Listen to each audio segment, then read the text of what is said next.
Добър вечер и добра нощ, господин Толев. Добре дошли при нас. Добър вечер.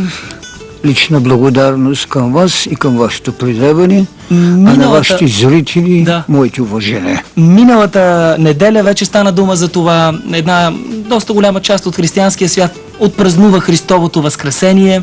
На нас това ни предстои да се случи в нощта на 5 срещу 6 май, точно след един месец. Но вие твърдите, че не само можем, но и трябва да отбелязваме този ден, този велик ден, Христовото възкресение, на една точно определена дата, и тя не е подвижна, и датата е 8 април. Защо точно 8 април? Нека предоставим и на прозрението, а след това фактите да потвърдят. Почти 50 години, откакто едно прозрение роди идеята, че истинската дата на възкресението на Христос е 8 април. Аз го празнувах и продължавам да го празнувам. След може би 20 години от моето лично празнуване и от този кръг около мене, така наречените археолози, историци, богослови и прочие намериха потвърждение на тази дата, защото човек се ражда в определена дата и безспорно почива или умира, както го казваме при нас в определена дата. Тя не може да бъде сменена. Вие не може да празнувате това, което е най-съществено в живота на Христос. Възкресението. То е, ако мога така да се изразя, една нова психология, която създаде в поведението на християнското учение това, което бих казал едно самокръщение в идеята Синът човечески да стане син Божий, а след това безспорно и да стане единосъщ със своя Отец. Тоест, основа на вашата теза е разбирането, че трябва да търсим деня, а не датата на Възкресение. Датата на Възкресението, а християнството изповяда деня. То е само в неделя. То е съображено, разбира се, да не се съвпадне с еврейската Пасха, да бъде след пълнолуние на равнодението, неща, които безспорно създават от него един подвижен празник.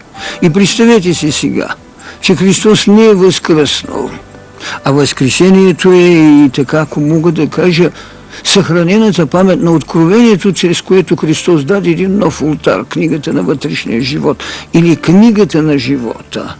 Той даде идея, че смъртта е една добродетел, която те първа, разбира, ще бъде призната, че ражда безсмъртие. Той даде една идея, че материята не може да бъде отричана, нито че е дяло на сатаната, а трябва да бъде удохотворена, защото възкресението е точно знак на надгробна властност. Това са неща, с които този човек сега не беше възкръснал, когато католиците и протестантите го празнуват, а отдавна е възкръснал, когато източното православие го празнува.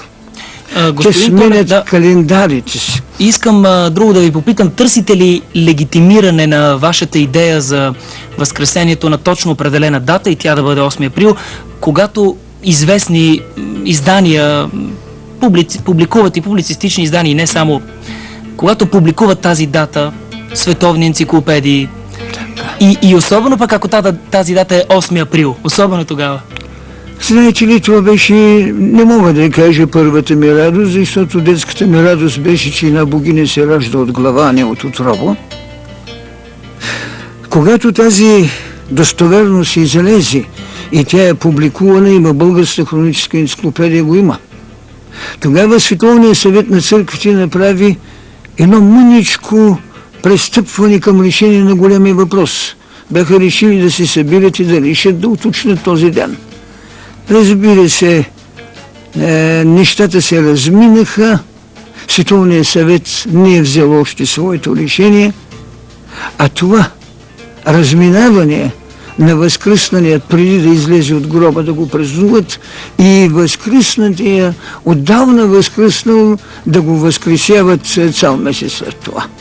Така че излезе в световната енциклопедия и в българската енциклопедия, в трети том на хроническата енциклопедия в България, на страница 24 изрично пише 8 април. Това е достатъчно достоверно, вече от историци, археолози и тем подобни учени. Не мога да разбера защо трябва разликата в календарите да спъва това положение, защото едните още изповядат юлианският календар. Но по-странното е друго. По-странното е, че не искат съвпадане и искат денът да бъде запазен, неделя.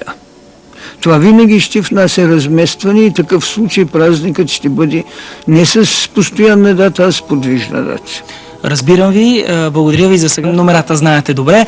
А разбирам от колегите, че имаме вече и двама души, които очакват връзка с господин Толев. Да чуем първия. Здравейте. Ало. Здравейте, господине. Здравейте, казвам се Кирил Христов от Пловдив. Чувате ли ме? Да, малко по-височко. Ало. Да. Много съм впечатлен от това, което подхвърли господин Вако Штолев за Възкресението. Имате ли въпрос към него? Но въпросът ми е, всъщност, каква е ролята? Защо толкова се акцентува върху Възкресението? Какъв е смисъл? Чудо ли е, мит ли е, някаква хипербола ли е? Ако може да отговори господин Добре, Толев. сега ще чуете отговора на въпроса.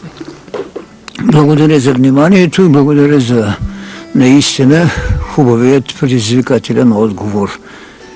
Идеята за чудото в религиозното съзнание на християнството е предмет или формула за безсмъртие, но в същото време той представлява един акт на изкуплението, един акт на страдание, един акт за спасение.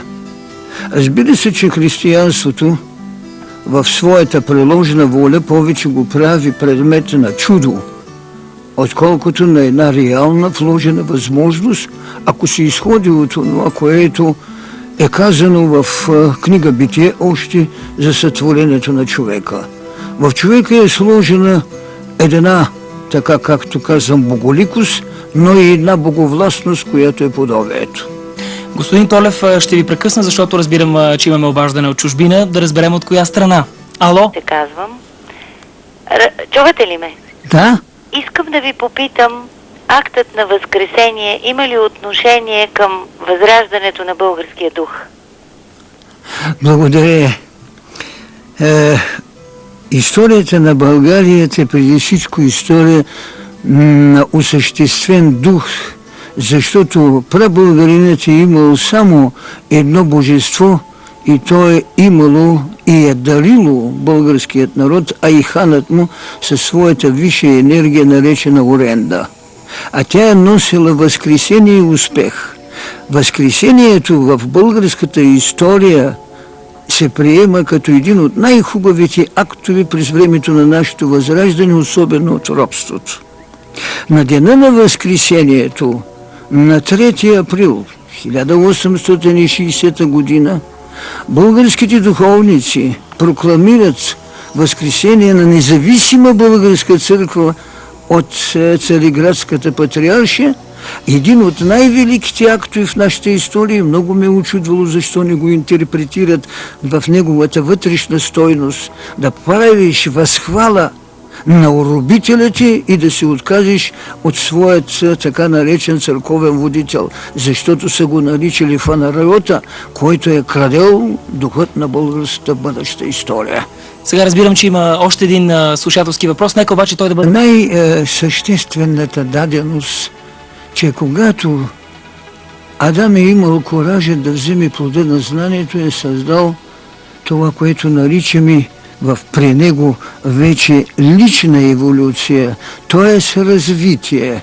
Това развитие ще трябва да бъде форма за извеждане на Божията човечност у нас с така наречената човечна божественост, която трябва да се свържат.